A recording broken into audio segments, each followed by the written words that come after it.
리암 니슨 주연의 총알탄 사나이, 원제는 네이키드 건 개봉하자마자 보고 왔습니다. 완전 뇌절 코미디 영화입니다. 이 영화를 감상한 소감, 감상 포인트, 이 영화의 장단점, 이 영화를 봐야 하나 말아야 하나 고민하시는 분들께 도움이 되셨으면 좋겠어요. 그리고 이 영화에 저도 나옵니다. 저는 은행 강도 장면에서 겁에 질려서 바닥에 엎드린 은행 고객으로 나옵니다. 밑도 끝도 없이 웃기고 정말 말도 안 되는 액션 장면이었어요. 막 날라다니고 막 총 씹어먹고 막. 그 촬영장에 리암 니슨 형님이 치마 입고 사탕 물고 계실 때부터 뭔가 분위기가 심상치 않았고요. 게다가 제가 바닥에 있다 보니까 그 딸기 팬티가 딱 올려다 보이는 각도였어요. 그때 충격을 정말 잊을 수가 없습니다.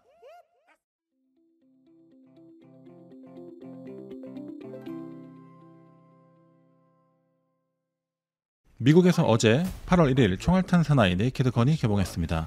로튼 토마토 반응은 뜨겁습니다. 이렇게 웃긴 영화는 오랜만이라면서 극찬을 받고 있고요. 로튼 토마토 점수는 90점이고요. 심지어 원작을 포함한 총알탄 사나이 시리즈 중에서 최고 평점입니다.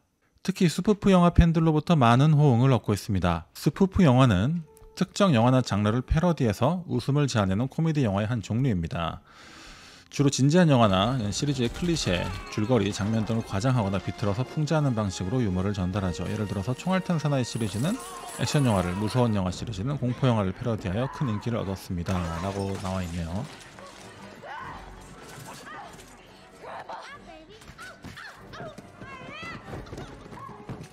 배우는 리암 니슨 형님이 주연이고요. 리암 니슨은 테이큰이나 다크나이트, 스타워즈 같은 작품들로 유명해서 진지한 액션 전문 배우라고 알고 있지만 원래 개그물에도 상당히 강한 배우였습니다.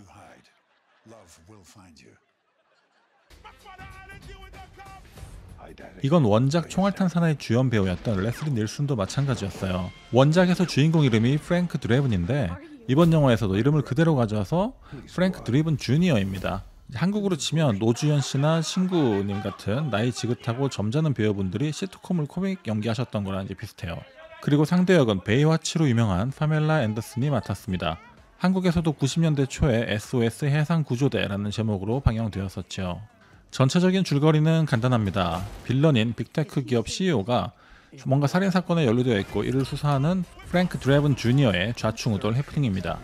이게 전기차 기업의 CEO라고 하니까 뭔가 저는 일론 머스크가 연상이 되더라고요. 아무튼 전체적인 관람평을 말씀드리자면 그냥 웃기다는 겁니다. 그냥 계속 웃겨요. 뇌절하는 개그, 뇌 빼고 하는 개그 있잖아요. 그런 거 거의 뭐 한 20초마다 개그가 나옵니다. 평범한 장면 하나하나에도 구석구석 개그 요소들이 들어가 있어요. 뭐 배경의 장면이라든가 이런 것들이 1시간 25분이라는 상영시간 안에 농담을 꽉꽉 눌러 담은 느낌입니다. 그리고 전혀 의외의 배우도 카메오로 나옵니다. 힌트를 드리자면 제가 촬영장에서 만나본 배우예요. 영화를 보시면 아시게 되겠죠. 이 영화 한국판 예고편을 보면 개봉할지 말지 고민 중이라고 나오거든요. 근데 이게 진짜 많이 고민이 될 것 같아요. 이제 지금부터 왜 그런지 설명을 해드리겠습니다. 스푸프 영화의 걸작 총알탄 사나이, 각종 패러디가 난무하며 시종일관 웃기는 영화입니다. 그 얘기는 뭐냐면 아는 만큼 보이고 아는 만큼 웃긴 영화라는 거예요. 영화나 대중매체는 물론이고 미국에서 발생한 굵직한 사건들을 어느 정도 알고 있어야 진정한 재미를 느낄 수 있다는 겁니다. 물론 슬랩스틱이나 이제 장면이나 표정만으로도 웃긴 개그가 많아서 이제 아무것도 모르고 봐도 웃으면서 보실 수 있어요, 있기는. 하지만 이제 마치 우리가 마블 영화 볼 때 전편에 나왔던 등장인물들의 서사를 알아야 더 재밌게 볼 수 있듯이 이제 이 영화도 좀 그래요. 예를 들어 이 장면 같은 경우에 예전에 이제 원작 총알탄 사나이 시리즈에서 나왔던 오제이 심슨 배우거든요. 근데 이 배우와 관련된 1994년에 있었던 살인 사건에 대해서 알아야 돼요. 그리고 무려 22년 전이죠. 2004년에 있었던 그 자넷 잭슨의 슈퍼볼 하프타임 쇼에서의 가슴 노출 사건, 이런 것들을 알고 있어야 돼요. 이제 미국에서는 뭔가 장사하다 망하거나 이렇게 빈 공실이 생긴 건물이 생기면 거기 이제 할로윈 용품들 팔고 이렇게 하거든요, 보통. 이제 그런 내용이에요. 저 할로윈 현수막에 걸렸다는 게. 그 외에도 영화 패러디가 상당히 많은데요. 제가 개인적으로 가장 마음에 들었던, 가장 재밌었던 패러디는 영화 미션 임파서블의 패러디였어요. 그래서 제가 한 가지 귀뜸해 드리는 게 미션 임파서블 폴아웃 있잖아요. 미션 임파서블 폴아웃 보고 가시면 좋아요. 예. 그리고 영화 자체도 재밌으니까 보세요. 그리고 또 하나 걱정은 언어의 장벽입니다. 많은 영어 말장난들이 과연 어떻게 번역을 해서 나올지가 정말 궁금해요. 예를 들어서 예고편에 나왔던 Take your seat, 이제 앉으세요, 뭐 이런 말이 영어로는 이제 의자를 가져가라는 말도 되기 때문에 베스가 의자를 가져가 버리거든요. 예고편 보니까 의자 쓰세요 하고 번역을 했더라고요. 이렇게 이제 자막 작업이 상당히 센스가 중요하고 또 시간이 오래 걸릴 것 같아요. 그런 말이 있죠. 설명을 해줘야 되는 개그는 실패한 개그다.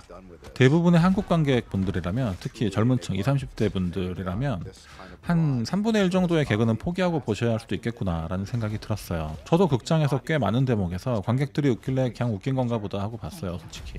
패러디 대상도 너무 옛날 것들이 많았어요. 아무래도 원작이 거의 30년 전 작품이다 보니까 그 당시 유행했던 스푸프 영화들의 어떤 그런 팬들을 노렸다는 느낌? 그런 느낌이 많이 들었고요. 좀 옛날 작품들보다 좀 최근 작품들 있잖아요. 뭐 마블 영화나 뭐 주라기 공원이나 이제 우리들이 좀 친숙하게 최근에 좀 나와서 친숙하게 밈이 되거나 이랬던 유명한 것들, 그런 것들에 대한 패러디가 좀 더 많았으면 어땠을까 하는 아쉬움이 있었습니다. 자, 지금까지 한국에선 아직 개봉할지 말지 고민 중인 영화 총알탄 사나이의 리뷰였습니다. 제 유튜브 채널에 제가 출연한 다른 영화들의 촬영 후기들도 있으니까요. 궁금하시면 한번 보시는 것도 좋을 것 같아요. 좋은 하루 되시고요. 시청해주셔서 감사합니다.